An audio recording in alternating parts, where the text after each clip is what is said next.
여론 뚱탑. 여론 똥탑 배종찬 인사이트 K 연구소장 김준일 뉴스톱 수석 에디터 두 분 나오셨습니다. 안녕하십니까? 안녕하세요. 안녕하십니까.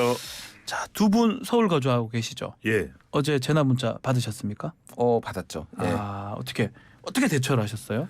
저는 그때 출근 중이었고요. 음, 운전하고 있었습니다. 무시했습니까? 아니 뭐 어떻게 일단 가야지 뭐 이거는 뭐 차 멈추고 예. 그러면 더 난리예요. 아, 일단 뭐 갈 네. 수밖에 없는 거고 그 매뉴얼에도 예. 사실은 뭐 운전하는 거를 멈추라고 하거나 그러진 어허. 않고요. 예. 막 고가도로 같은 데 올라가지 마라. 아하. 왜냐하면 이제 미사일 같은 게 날아가면은 고가도로 같은 데가 좀 노출돼 있으니까 그렇죠. 다칠 수가 있으니까 뭐 차를 멈추라 그렇게 돼 있지는 않습니다. 왠지 우리 배추도사 우리 배정찬 네네. 사장님은 왠지 뭔가 대피를 했을 것 같아요.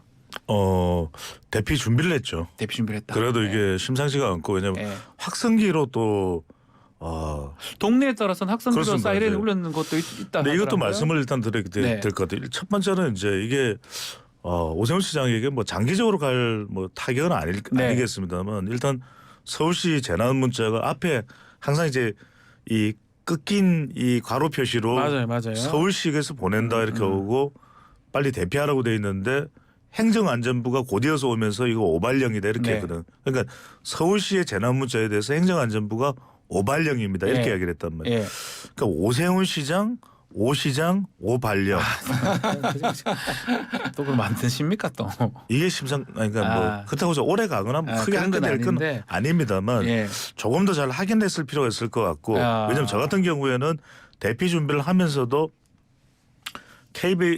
우리도 YTN도 또 네. 재난 방송을 많이 하니까 네. YTN과 KBS 그리고 이제 또 행정안전부 들어가 보니까 이게 아닌 거예요. 네. 그래서 그럼 조금 기다려 보자. 근데 두 번째 말씀드리고 싶은 건 뭐냐면 확성기 이야기가 안 들려요. 각성기. 이 확성기 부분을 좀 재점검할 필요가 있을 것 같아요. 왜냐면 안 들려요. 네. 그래서 이거는 굉장히 자칫 잘못하면 문자로 받은 내용과 확성기의 내용이 확인하지 못하는 것이 굉장히 큰 혼란을 줄 수 있거든요. 그래서 이 부분이 자칫 잘못하면 우왕좌왕 좌왕우왕합니다. 그래서 이 문자를 서울시에서 어떻게 할까? 오 시장이 사실은 사과를 하면서도 그렇다고 해서 이것이 우리가 잘못이라기보다는 적극 대응한 것이다. 그런 이야기를 했는데 더 중요한 것은 어떻게 하면 정확한 정보가 시민들에게 잘 전달될 수 있을까? 그걸 좀 재검토를 할 필요가 있을 그게 것 가장 같아요. 중요한 거죠. 예. 자, 이럴 때 사실 YTN 라디오 재난 방송을 들으면 정확하게 알 수 있다는 최고죠. 말씀도 드리고요. 자, 김 대표님, 네. 그러니까 지금 대통령실이나 행안부에서는 서울시가 오발령 문자 냈다 하고 또 서울시는 지금 우리 배정 소장님 말씀처럼 적극 행정이었다 이렇게 얘기를 하고 입장이 좀 다른 것 같아요. 요 과정을 좀만 설명을 네. 드릴게요. 북한이 우주발사체 쏘겠다고 이미 얘기를 했잖아요. 네네네. 그래서 5월 31일부터 6월 11일까지 쏘겠다라고 얘기를 했어요. 그래서 이미 우리나라 군뿐만 아니라 미국 등등이 이미 다 주시하고 있었어요. 네. 사실은. 그러면 이거가 이게 쏠 거면은 알고 있었으면은 이거에 대해서 어떻게 이를테면 경계 경보를 발령할지도 준비를 제대로 하고 있었어야 돼요. 네. 일본 얘기를 안 할 수가 없는데 일본은 이제 6시 31분에 이제 J 알럿이라고 전국 순시 경보 시스템이라는 게 있는데 여기에서 이제 문자가 갔거든요. 네. 이렇게 됐어요. 미사일 발사. 북한으로부터 미사일이 발사된 것으로 보입니다. 건물 안 또는 지하로 피난해 주십시오라고 오키나와에 정확하게 여기만.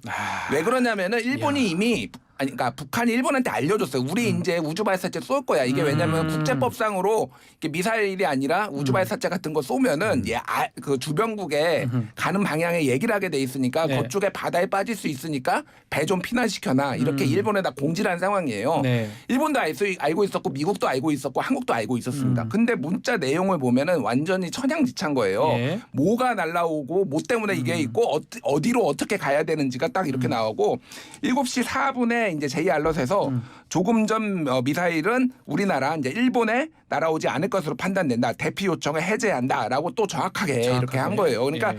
일본은 이제 재난 이런 것들이 많으니까 이 제2 알럿이 굉장히 발달돼 있습니다. 그러니까 평소에 다른 뭐 미사일이 아니더라도 다른 것 때문에 훈련이 돼 있으니까 발성도 정확하게 사람들도 우왕좌왕하지 않고 이런 게 있거든요. 이런 부분은 일본을 좀 우리가 좀 배울 필요가 있다라는 거고 네. 팩트 체크를 해보자면은 이제 팩트. 서울시에서는 예. 상황이 정확하게 파악되기 전에 우선 경계 경보를 발령하고 상황 확인 후 해제하는 것이 것이 비상 상황 시 당연한 절차라고 주장을 하고 있는데 아니에요. 아 그건 아닙니까? 제가 이렇게 그 법을 찾아온 게 예규입니다. 행정안전부 예규에 민방위 경보 발령 및 전달 규정이 있어요. 여기에 제6조 민방공 경보의 발령 이렇게 돼 있습니다. 행안부 장관은 공군 사령관 또는 권한을 위임받은 자한테 민방공 경보의 발령을 요청받거나 필요할 때 민방공 경보를 발령한다고 돼 있고요. 예. 시도지사도 지역 군부대장으로부터 발령을 요청받거나 이렇게 했을 때 하게 돼 있는 거예요. 쉽게 얘기를 하면은 이거 정보를 정확하게 알고 있는 군부대나 이쪽으로부터 국방부나 이쪽으로부터 정보를 받고 파악을 해서 하라는 거지.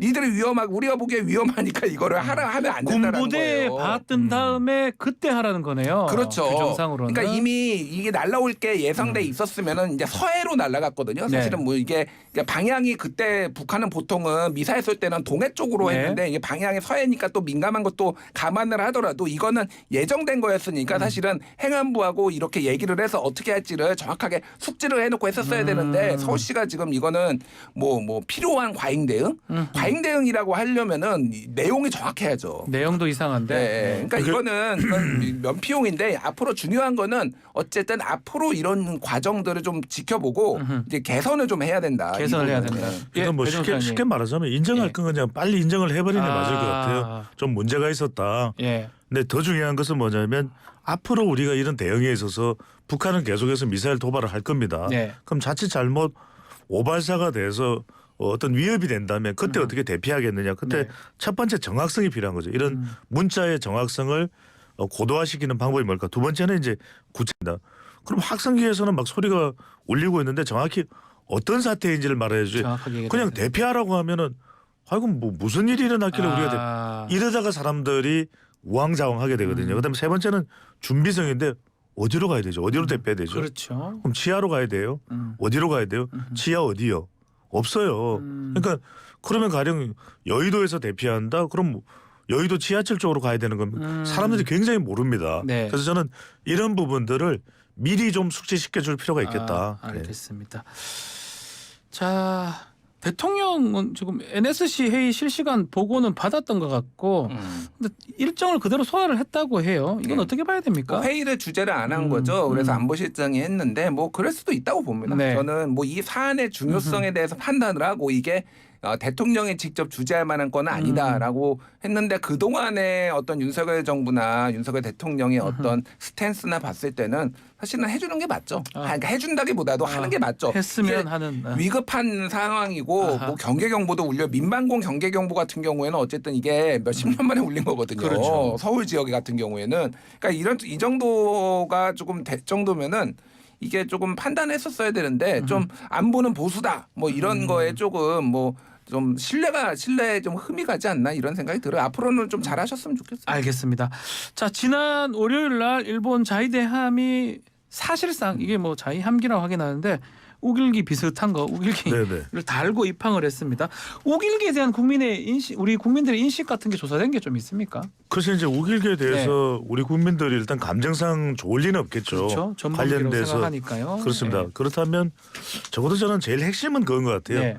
일본도 한국에 대한 뭐 예의가 있다면은 사실은 일본 기가 있잖아요. 네. 그러니까 우길기라고 부르는지 그것을 자위함기라고 부르는지는 모르겠지만 네.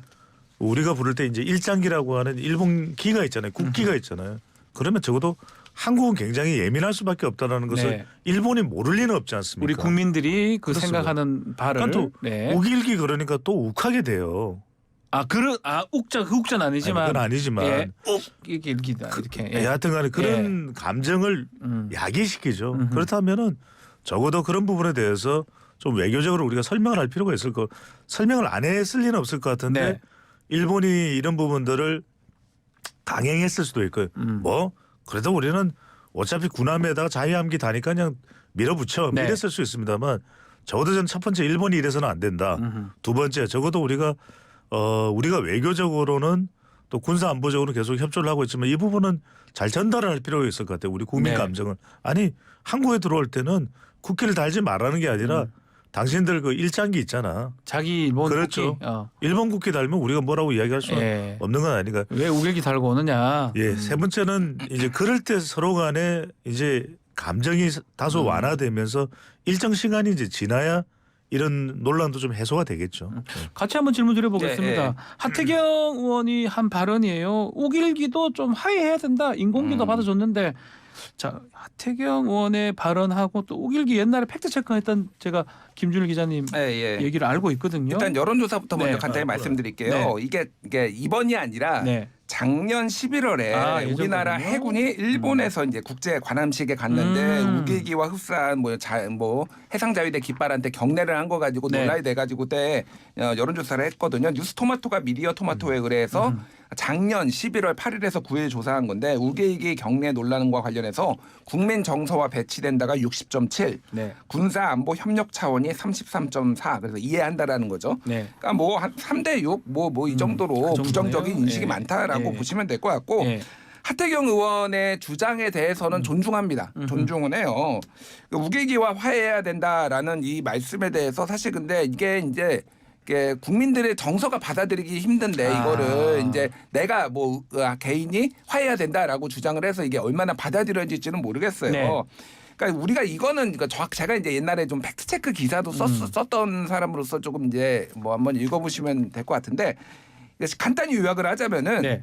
이게 우길기와 이 욱광이라고 하죠. 햇살 예. 문양은 구분해서 봐야 된다라는 거예요. 그러니까 세상의 모든 햇살 문양을 다 반대를 하면은 다른 나라한테 공감을 얻지 못한다라는 거예요. 왜냐하면은 여러 나라에서 이 해가 뜨는 이거를 깃발로 쓰거나 문양으로 쓰는 나라들이 전 세계에 다 있어요. 아, 햇살 뭐 유럽에. 문양. 그러니까 예. 이거를 다 야 이거 우길기야 이거 전범기야라고 하면은 공감을 못 얻으니까 우길기 특히 자위대가 쓰는 거 요거에만 집중을 하자라는 게 제가 예전에 썼던 팩트체크의 기사의 네. 요지고요. 핵심은 이겁니다. 그러니까 우길기가 왜 문제냐면은 자 일본 제국 있죠. 네. 일본 원래 그러니까 일본에서는 이 욱광 문양, 이 햇살 문양을 옛날부터 썼어요. 민간에서. 근데 이거를 일본 제국 일제라고 하죠. 육군이 1870년에 육군 깃발로 그리고 1889년에 일제 해군 깃발로 쓴 해군 거예요. 깃발로? 예, 이게 예. 쓴 건데 이제 예. 1945년 일제가 패망을 하면서 예. 없어졌잖아요. 군대가. 예. 근데 1954년에 얘네가 자위대를 만듭니다. 아. 군대 대신 자위대를 예. 만들면서 야 자위대 또 깃발이 있어야 될 거 아니야. 아하. 뭘 쓰지? 어떻게 하지? 야 그냥 옛날 거 써. 쓰던 거 쓰자. 일제 거 써. 그래가지고 그때 쓰던 그 육군 깃발, 해군 깃발을 네. 육상자위대, 해상자위대 깃발로 쓴 거예요. 특히 해상자위대 깃발은 완전히 똑같습니다. 거의 똑같아요. 그때 아니 예. 거의가 아니라 그냥 똑같아요. 똑같은 완전히. 거예요? 예. 예. 육상자위대 거는 조금 달라요. 왼쪽으로 갔던데요. 아니, 그러니까 해상자위대는 예. 원래 예. 1889년부터 왼쪽으로 갔어요. 예. 그때부터. 예. 그러니까 이게 뭐냐면은 일본 제국주의의 침략, 팽창, 야욕을 버리지 않았다는 하나의 징후예요. 이게 단순히 자위대가 아니라 군대로서 언제든지 가능할 수 있다라는 거 이런 부분을 우리가 사실은 정확하게 대응을 하는 거죠. 그래서 이 부분에 있어서 야 너희 군대도 아닌데 왜 옛날 군대 깃발을 써? 이런 문제를 사실은 한국에 해주는 게 맞는 거예요. 이 부분에 있어서는. 그 불편하더라도 그래. 네. 하지만 우리는 이런 맥락이 있어. 그래서 뭐 거기에서 나오는 정치적 스탠스는 이제 추후에서 그러니까 해결할 문제고 이거는 우리가 그 선은 지켜줘야 되는 거죠. 근데 아무것도 안 하고 이거가 이제 받아들여야 된다 이렇게 하면 국민들이 이걸 용납하겠습니까? 이건 조금만 더 국민적 감정. 말씀드릴게요. 예. 왜냐하면 첫 번째는 적어도 윤석열 대통령은 국민 여론의 반발을 하면서도 일제 전범 기업의 이 강제징용에 대해서 제3자 변제안을 꺼내 들었잖아요. 예. 그렇다면 적어도 아니 일본 자위대함이 우리 대한민국 영토 내에 들어오는 외에 다른 곳에서 우리가 뭐라고 시비 거는 게 아니잖아요. 적어도 이건 예의예요. 예의다. 대한민국이 얼마나 고통을 받았습니까? 그 감정이 여전히 대한민국 국민들에게 있는 걸 모른다면 그거는 일본이 바보일 테고 적어도 한국에 입항할 때는 일장기로 갈아 달아야 되는 것이 그 예의죠. 네. 두 번째는 뭐냐면 그것이 여전히 우리 마음속에 남아있다는 것이 광화문을 서울 광화문입니다. 우리 뭐 전국에서 전 세계에서 우리 방송을 다 들으시니까 광화문에 리노베이션 할 때 그 버스 정류장을 굉장히 이제 좀 독특하게 만들면서 이 약간 뭔가 무늬를 넣다가 네. 약간 우길기 무늬하고 비슷했어요. 빗살무늬 지금 말했던 기억나실 거예요. 아마 예. 그래서 난리가 났어요. 그런 대한민국입니다. 여전히 우리에게는 그 아픔이 사라지지 않고 있다면 그게 예의예요. 일본이 예의가 있으면 한국으로 들어올 때는 일장기로 갈아 달고 그런다고 해서 뭐 문제가 있어요. 일본의 우익들이 아이고 왜 한국한테 그래? 그게 예의예요. 예의다. 자, 또 같은 맥락에서 일본 주제이긴 한데 지금 시찰단 브리핑을 했습니다. 주요 시설 설계대로 설치되어 있는 거 확인했다. 국민들의 어떤 좀 우려라든지 이런 것들을 불식시킬 수 있을까요? 그러니까 후쿠시마 지금 오염수 관련해서. 절차를 잘 지키고 네. 있다. 뭐 어제 기자회견의 핵심 요약은 네. 그거였어요. 그리고 또 하나 눈에 띄었던 거는 명단 20명은 이제 공개를 한 거죠. 네. 그래서 이 전문가들이 본 거다라고 이제 뒤늦게 좀 신뢰를 회복하기 위해서 한 건데 이게 한 번 이미 불신을 좀 얻은 상황이면은 이게 회복을 한다라는 게 굉장히 어렵거든요. 네. 지금 전체적으로 보면은 이 뭐 계속 이제 앞서서도 나왔던 얘기지만은 시설만 보면은 네. 눈으로 보면 잘 되느냐. 물론 자료도 요청해서 자료도 받았다고 하는데 우리가 직접 검사를 해야지. 예. 이 부분에 있어서는 아직도 굉장히 미흡하다라는 거고 IAEA가 이제 어제 홈페이지에 올려놨더라고요. 이게 뭐 한국 정부하고 같이 얘기가 돼서 비슷한 시기에 올렸는지 아닌지는 모르겠습니다. 네. 그래서 쉽게 얘기하면은 후쿠시마 오염수 측정이 적절했다. 뭐 이거예요. 이게 측정이 적절했다라는 게 뭐냐면은 쉽게 얘기를 하면은 일본에서 샘플을 채취해 가지고 요거를 측정을 했어요. 또 뭐 이런 방사성 핵종이 추가적으로 검출이 안 됐는데 네. 이거를 미국, 한국 뭐 이런 데 연구소에서 보내 가지고 여기에서도 했더니 안 나왔다라는 거예요.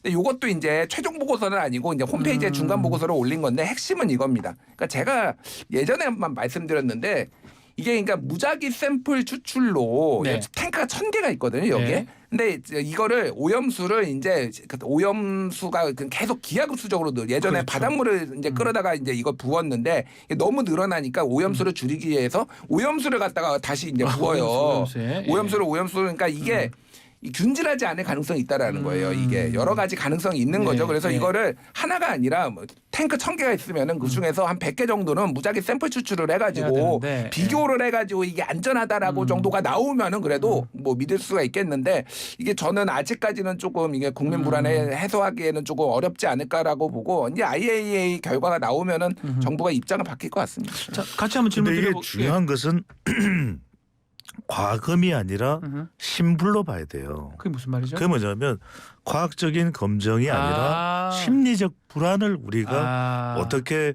관리할 수 있느냐, 우리 국민들의 심리적 대처할 불안. 수 있느냐, 네. 이게 핵심인 거죠. 왜 그러냐면 진영간 대결 구도 속에서 과학적 검증은 또 다른 쪽으로 빠져들 수밖에 없어요. 강호병 때 그랬잖아요, 2008년에. 네네네네. 그러면 또 앨리슨 옥스퍼드 명예교수 와서 10리터 마실 수 있다 그러면 아예 아무 일도 아니네 이렇게 되는 거지만 또 한국 원자력 연구원장이 아니 오염수 마시면 안 돼요 안 된다 이러면은 그랬죠, 또. 그럼 도대체 뭐가 진실이야 아. 이렇게 되는 겁니다. 예. 그래서 저는 어쨌거나 저쨌거나 과학적 검증은 과학적 검증대로 가지만 우리가 왜 2008년을 되돌이켜 보면 왜 그렇게 이 양쪽으로 찢어져서 강호병 난리가 말하는 거죠? 났을까 강호병 예. 되죠. 예. 그때는 바로 이 소통이 안 되는 명박산성이었습니다. 2층으로 쌓아놓은 그 컨테이너 가지고 나중에는 서로 간에 진영이 나누어졌거든요. 네. 그러니까 무슨 말씀이냐면 과학적 검증은 기본이다. 기본이고. 기본이고 저는 심리적 불안이 일어날 수밖에 없는 것이 결국 중간에 서 있는 중도나 또는 MZ 세대나 아니 이거 고기 반찬 먹어야 돼 생선 반찬 먹어야 돼 마라. 그다음에 무당증 지지하는 정당이 없다는 무당증은 더불어민주당도 아니고 국민의힘도 아닌데 어디를 믿어야 돼. 당황하게 되고 또 하나는 뭐냐면 수산업 종사자들입니다. 네. 그리고 또 하나는 수산시장 어떻게 할 거예요? 가락통로 이 수산시장 노량진 수산시장 어떻게 할 거예요? 그렇죠. 그러니까 저는 이거는 그렇다고 해서 이거 이순신 동상에 쫓아가면 안 돼요.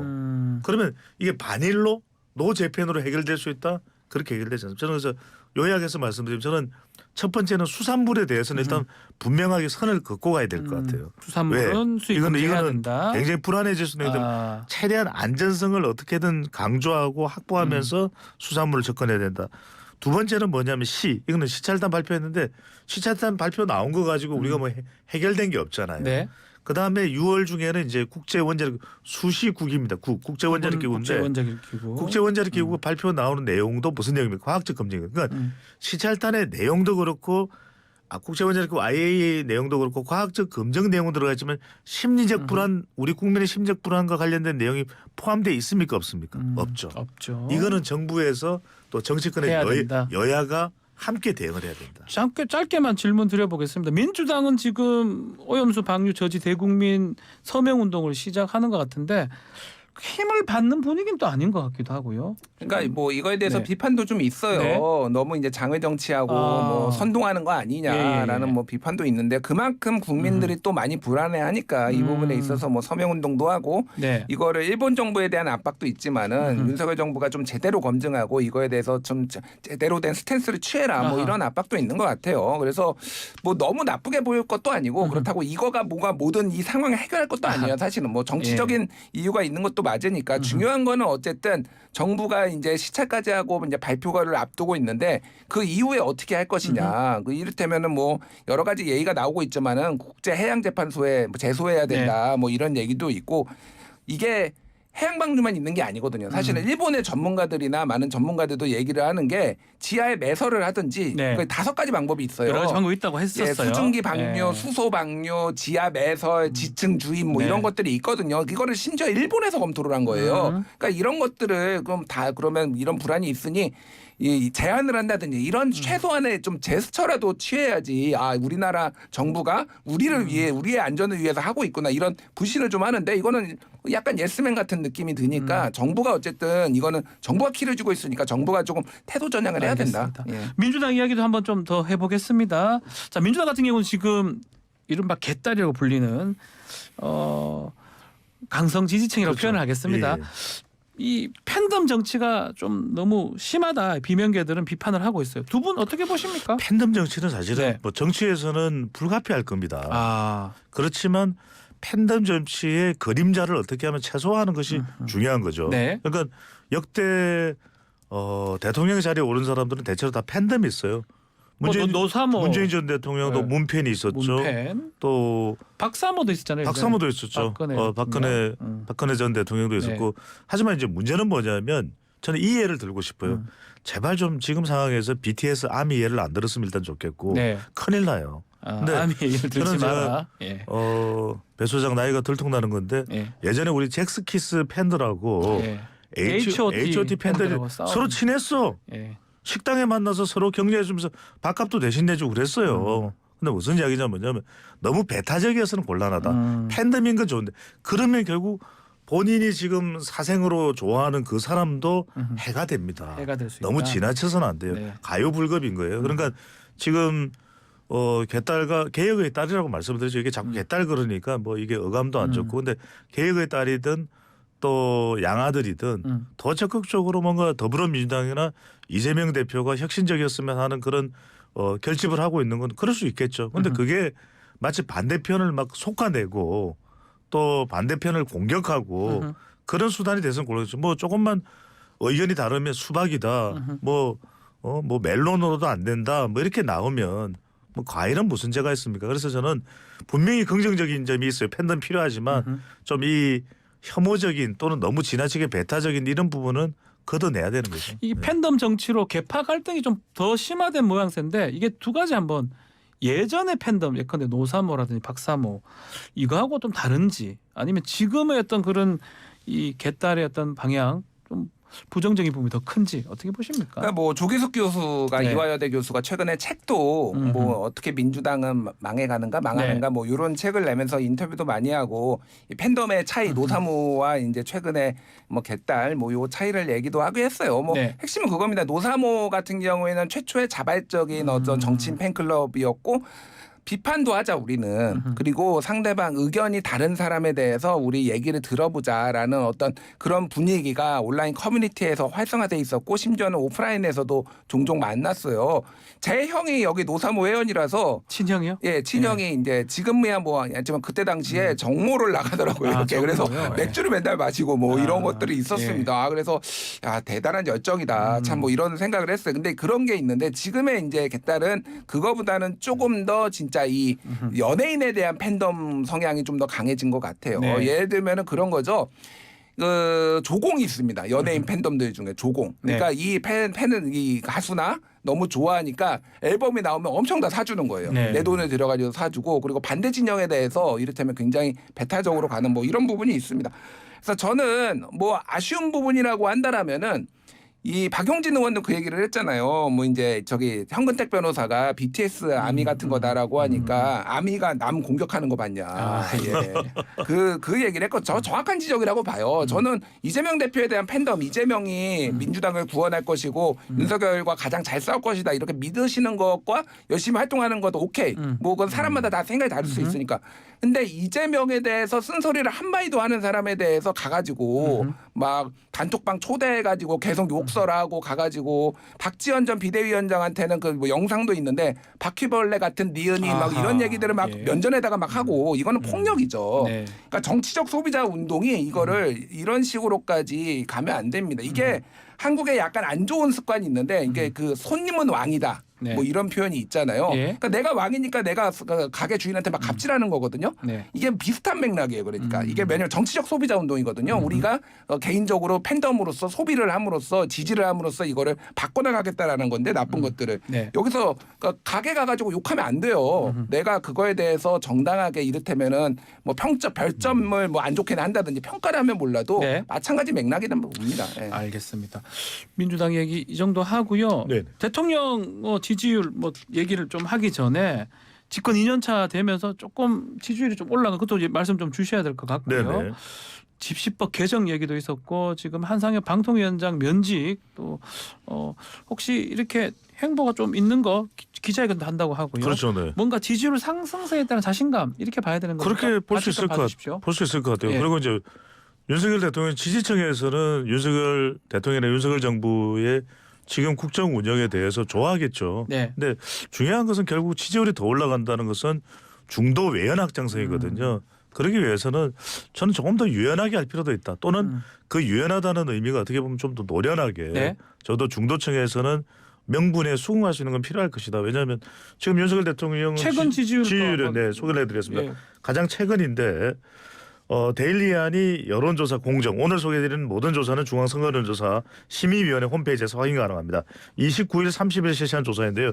윤석열 대통령은 지지율 긍정평가 42.5%로 나타났습니다. 예. 예, 부정평가는 55.3%니까 긍부정의 격차도 좁아졌고 예. 긍정 42.5니까 40%대에 거의 또 안착하는 결과거든요. 자동응답 예. 조사인데 그렇다면 이 정도 지지율이 올라왔고 더 올라가려면 지난 대선 때 투표했던 투표 지지층들까지 흡수를 하려면 조금 더 지금 시점에는 물론 보수층도 단단히 다지면서 네. 중도 외연을 확대하기 위해서는 뭐 한상혁 방통위원장의 면직 관련 부분이라든지 저는 집시법 이런 부분들도 법과 원칙은 강조하되 물론 뭔가 문제가 있기 때문에 그런 조치를 취했겠죠. 하지만 조금 더 언론에 대한 대응도 언론의 표현의 자유나 언론도 좀 더 자유롭게 정권에 대해서 말을 할 수 있는 그런 기회를 또 부여한다든지 근데 기자간담회를 한다라는 것은 그만큼 소통에 대해서는 긍정적으로 보고 있다는 것이거든요. 제가 데이터 전문가로서 볼 때는 보수층을 다지기 위한 지금 행보 쪽에 집중이 돼 있는데 네. 여기서 조금 더 문을 열어서 중도 외연을 확장할 수 있는 그런 여지를 보인다면 대통령 지지율은 더 올라갈 수 있습니다. 자, 예. 지금 보면 말씀했던 거예요. MBC 뭐 압수수색했던 부분도 있고요. 또 지금 곤봉, 캡사이신까지 등장한 노조 강경 대응. 이게 좀 지지율이 이것 때문에 올라간다 이렇게 볼 수 있는 겁니까? 그것 때문에 올라간다라고 보기는 힘들지만은 그게 어느 정도 이게 나쁘지 않은 전선을 만드는 건 맞는 것 같아요. 그러니까 이게 약간 반반 싸움이다 쉽게 얘기를 네. 하면은 그러니까 뭐 그런 부분들이 이제 영향을 주겠죠. 그래서 참 걱정입니다. 개인적으로. 걱정스럽다고요? 아니, 그러니까 이게 지금 극한 대립으로 가는 게 대립적인 부분이 그러니까 어제 이제 상징적인 게 광화문에서는 민주노총 집회가 있었고 지금 저기 포스코 광양제철소에서 곤봉으로 이렇게 이제 그렇죠. 거기서 시위하던 그 뭐 이제 금속노조, 금속노련이 정확하게 네. 한국노총 산하의 금속노련 사무처장을 이제 곤봉으로 때려서 피가 나고 체포가 됐거든요. 네. 그 내용을 보면 그런 거예요. 뭐냐면은 포스코 산하에 하청업체가 있는데 4년 동안 임금이 안 올랐다라는 거예요. 그러니까 여기에서 이제 파업에 들어가서 4월부터 천막농성에 들어가는데 지금 법으로는 하청은 원청에 뭐를 뭐 못해 교섭을 그렇죠. 못해요. 그렇죠. 예. 그러니까 이거 안 되겠다. 그래서 한국노총이 나선 거거든요. 상급 단체인. 그래가지고 7m 높이의 이제 고공농성을 시작을 하려고 한 건데 이거를 경찰이 강경 진압을 하고 뭐 때리고 그러면서 이제 된 거예요. 원래 전통적으로 보면은 이제 정부는 그러니까 노조를 다룸에 있어서 약간 분리 작업을 합니다. 예를 들면 더 강경인 민주노총은 좀 배제하고 한국노총하고 대화하고 뭐 이런 방식으로 많이 해왔어요. 네. 그런 방식으로 해왔고 노사정 대화가 오늘 원래 있었거든요. 한국노총하고. 네. 근데 이걸로 다 취소됐어요 지금. 그러니까 아예 대화의 물꼬가 완전히 막히고 모든 노조하고의 이제 전선이 그어진 거예요. 아하, 예. 그러니까 이거는 노조랑 싸워 보겠다라고 정부가 한 건데, 그러니까 노조가 잘못하는 것도 있고 뭐 네. 있을 수 있죠. 그런데 이게 이런 식으로 가는 게 맞느냐? 이러다가 큰일 나겠다. 사람 죽거나 다칠 수도 있겠다라는 걱정이 많이 들고 어떤 식으로든 대화를 좀 하려고 노력을 해야 돼요. 사실은 이 저기 광양제철소에서 있었던 게 정말로 그렇게 잘못한 건가? 뭐 그 저 하청업체들 4년간 뭐 임금도 안 오르고 그래서 네. 교섭을 하겠다고 나선 건데 이렇게 두드려 패면서까지 해야 되나? 이제 이런 의문이 들 수밖에 없는 거죠. 이 말씀은 드려야 될 것 네. 같습니다. 왜냐하면은 지금 이제 노조의 강경 대응하는 것이 어디에서 오는 역사적인 이 대잡이냐면은 네. 80년대에 영국의 대처 총리나 레이건 미국 대통령이 상당히 노조에 대해서 강경한 태도였거든요. 이른바 그래서 예. 대처 효과 또 레이건의 효과인데 그때 두 사람이 공통적으로 부르짖었던 것이 자유주의예요. 근데 이제 그때는 굉장히 큰 환호를 받았습니다. 시대상 자체가 엄청나게 금리가 치솟고 국제 경제 질서가 좀 불안했거든요. 네. 근데 그 이후에 이제 그때의 이 대처 효과, 레이건 효과에 대한 평가를 해보면 우리 뭐 용산 사태도 마찬가지입니다. 후유증이 남아요. 그래서 저는 이걸 그러면은 배 소장은 뭐 대안이라도 좀 내놓고 이야기를 하지 뭐 대안이 있습니까? 그렇게 분석합니다. 저는 몇 가지 좀 시나리오를 가지고 있어야 될 것 같아요. 법과 원칙을 써야 돼. 1시나리오, 2시나리오, 한 5시나리오까지 해서 네. 좀 이걸 적용을 시키면서 그래도 불법에 대해서는 단호한 대응을 하더라도 노조와 충분히 이야기할 수 있고 절충할 수 있는 부분이 있다면 그 길은 좀 열어두자. 물론 그렇게 지금 이야기는 하고 있지만 얼마나 그렇게 마음을 두고 있느냐가 중요할 수 있거든요. 네. 마음과 마음이 오고 가는 것이 필요해 보입니다.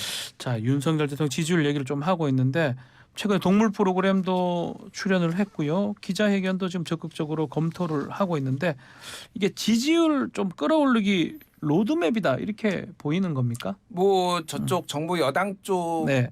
분들의 얘기를 들어보면 윤 대통령이 좀 자신감 뿜뿜이다. 아, 자신감 생겼다. 예. 예. 그러니까 내 진정성을 드디어 국민들이 알아주고 있구나. 아하. 뭐 이런 거라서 기자회견도 적극적으로 좀 추진하고 네. 뭐 그렇게 한다고 합니다. 그래서 또 여권에서는 좀 불안해하시는 분들도 있어요. 아, 불안해한다고요? 기자회견 많이 하고 도어 스태핑 해가지고 이게 지지율에 좋은 네. 꼴을 좋은 경우를 못 봤다. 뭐 네. 이렇게 조금 이게 너무 많이 나서면 안 되는데 약간 불안해하시는 분들도 있는데. 중요한 거는 어쨌든 전광판 안 보신다고 했잖아요. 네. 지지율 올랐을 때는 기자회견하고 네. 지지율 안 좋으니까 기자회견하고 취임 일주는 안 하고 이게 이제 지도자로서의 모습은 아니고 뭐 동물농장은 나갈 수 있다고 봅니다. 네. 뭐 개를 워낙 사랑하니까 뭐 개 프로그램 나와서 얘기할 수도 있죠. 그러니까 그거 가지고 싸울 필요는 소모적이고 다만 기자회견을 함에 있어서 네. 옛날 문재인 대통령이나 노무현 대통령이 했던 방식으로 정하지 말고 누구나 자유롭게 질문할 수 자유롭게. 있게 그런 네. 방식으로 좀 했으면은 대통령의 소통 진정성 인정해 줄 수 있을 것 같아요. 그 같이 한번 질문 드려볼게요. 네네. 지금 여야 대표도 TV 토론 하려고 하다가 지금 안 된 것 같기도 하고요. 비교등하는 상황이죠. 예. 예. 어떻게 보십니까? 그렇게 좀 토론하고 방송에 참 나오는 쉽지는 모습. 않을 거예요. 그래서 이제 윤석열 대통령이 저는 이렇게 이름자 프로그램 나와서 네. 우리 반려동물 인구가 워낙 많잖아요. 그래서 일종의 이미지 효과인데 천대래 효과, 천대래. 천대래 효과. 그러니까 예. 미국의 전대미문의 사선 대통령이었던 루즈벨트 대통령도 자신의 반려동물을 통해서 엄청난 또 이미지 효과를 거뒀었거든요. 예. 그러니까 이른바 이번 같은 경우에는 은퇴 안내견인 세로미 효과죠. 세로마 이렇게 해서 이제 뭐 지지를 더 끌어들인 다음에 여성이나 MZ 세대나 또 반려동물에 관심이 많은 뭐 주부청이나 이렇게 이제 더 흡수가 될 겁니다. 네. 근데 중요한 건 방금 전에 이야기했던 대로 김기현 대표와 이재명 대표 사이의 토론에도 우리가 참 좋은 잘 됐다 이렇게 이야기를 했던 것은 대통령의 마음이 어떤지는 저도 다 들여다보긴 힘들어요. 하지만 네. 이제 상당히 좀 이 야당 쪽에 야권 쪽에 대해서는 상당히 좀 이 경계하거나 꺼리는 이 마음이 있는 것으로 인식이 됩니다. 그런데 이 부분도 저는 조금씩 열었으면 좋겠어요. 네. 당장 열기 힘들다 하더라도 그게 대통령의 스타일이 됐든 대통령의 고유의 이 퍼스널리티가 됐든 그래도 조금씩 여는 건 필요하다. 그래서 소통이 더 될 때 국민들은 동물농장을 통해서 얻었던 그 상징 효과도 있겠지만 대통령 역시 통 크구나. 더 많은 박수가 쏟아지겠죠. 그러니까 뭐 TV를 통해서 여야가 만난다는 것도 뭐 소통의 하나라도 볼 수 있는 거잖아요. 그 예. 토론 이런 거. 근데 이제 야당은 좀 또 반대하는 모양새로 됐고 김기현 지도부가 어떻게 잘 끌고 있다고 보십니까? 어떻게 보십니까? 평가가 극과 극이더라고요. 네. 뭐 저는 초반에 비해서는 많이 나아졌다 그래도. 아, 예전에 비해서. 예, 네. 왜냐하면 5.18 광주 민주화운동 뭐 기념식도 가고 봉화마을도 가고 이게 약간 중도 확장 그리고 네. 우리가 포용하려고 한다 이런 뭐 제스처를 취하는 거고 이재명 대표랑 뭐 회동하려고 하고 뭐 이를테면 TV 토론하려고 한 것도 그런 연장선상에서 보고 있습니다. 다만 정말로 이 부분에 좀 아쉬운 부분은 이 전선을 이를테면 노조라든지 뭐 이런 것들에 있어서도 그런 포용력을 좀 보여줬으면 좋겠다라는 생각이 들어요. 그리고 지금 뭐 전체적으로 보면은 대통령의 종속 변수다 이런 얘기들이 나오는데 그거 협력은 하되 뭔가 본인의 독자적인 어떤 정치력을 이제 보여줄 때가 아닌가 그렇게 보여집니다. 마지막으로 지금 네. 최고위 보면 초선하고 원외로 구성이 돼 있어요. 또 한 자리 태영호 최고위원 그 빈자리는 김가란 또 청년 대변인이 유력하고 그 부분까지 한번 얘기 좀 해주십시오. 얼마 전에 제가 방송에서 네. 이 한 자리 비는 자리는 최고위원이 청년이나 여성이었으면 좋겠다는데 지금 청년이 거론되고 청년 있네요. 호남 쪽이고요. 물론 이것도 이제 네. 그렇죠. 이제 여러 가지 판단이 있겠죠. 네. 뭐 총선에 대해서 이제 청년 2030 세대나 지역적으로는 수도권에 있는 호남 유권자층을 공략하기 위한 그런 게 있기 중요한 건 그렇습니다. 얼마만큼이나 이런 구성에서 이른바 국민의힘을 바라보면 윤석열 대통령이 더 머릿속에 떠오른다고 하는데 네. 김기현 대표가 당을 좀 더 뿜뿜할 수 있는 건 정책입니다. 정책. 예, 이게 네. 지금 뭐 대통령 계속 양국관리법에서 간호법까지 또 노란봉투까지 거부권 행사 가능성이 노란봉투까지 높아지고 있죠. 그렇다면 네. 어떤 정책이 과연 더불어민주당이 아니라 집권 여당인 국민의힘이 국민의힘. 내세우는 대안 정책인가 이 부분을 더 뿜뿜할 필요가 있겠죠. 자 이제 한 1분 정도 덜 남았는데 이재명 대표 사이다 리더십 못 보인다 이런 얘기도 많아요.